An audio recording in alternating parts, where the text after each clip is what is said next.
The first thing I would like to tell you is that it's very important, in my opinion, to understand or to agree on why we go to a clinic. I think, or from my point of view, and I hope it's the same for you, I think we go to a clinic because we would like to understand what is the general idea that that coach has in his work. And second, we go to a clinic to try to steal 1, 2, or 3 things that might help our system to get better. I don't think we should go to a clinic to listen, write down, and then try to copy what the man that is speaking in front of you is doing with his team. I think it's more important to try to understand the way of thinking of the person that you have in front of you, and then you can probably try to pick up a few things from his system, from his program, and maybe try to implement this in your system if you think it's worth.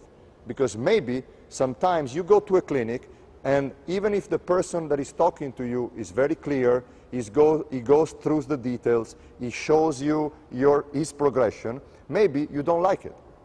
Or maybe you feel that what he's doing is good, but you don't agree on that, and you would not like to get any of those things to try to put them in your system. And this is the second thing.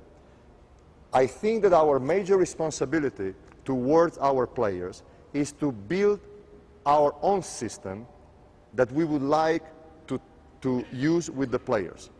I mean, different from when I started about 30 years ago, now through internet, through clinics, through videos, you have a lot of information. You can see a lot of teams playing. You can see a lot of coaches working.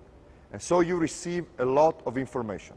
When I was young, I just had the head coach of my team, and sometimes, once in a while, I could get a book or an article from somewhere. No clinic on DVD, no internet, very few games on TV. So the amount of information that I was receiving was very limited. And for me, to select among all those things what I felt comfortable in teaching to my players was very simple.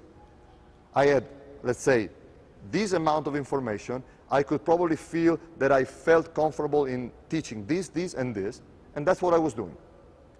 The more information you receive, it's like when you go to college.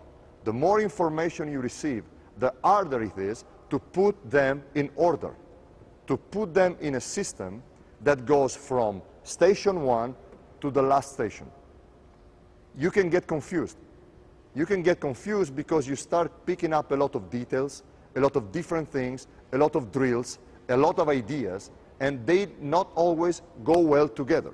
You need to make a selection. Now, my point is your knowledge, in theory, is very wide.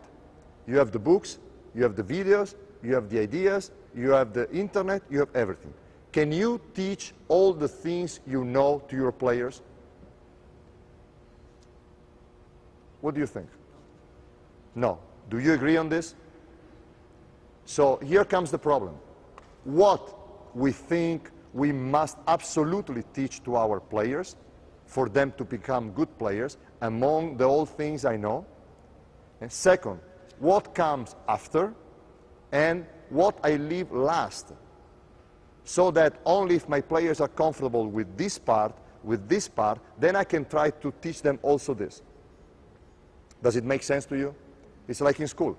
The good teacher, regardless his culture, knows exactly where he wants to start in his teaching and how he wants to help you to progress. Makes sense, I guess.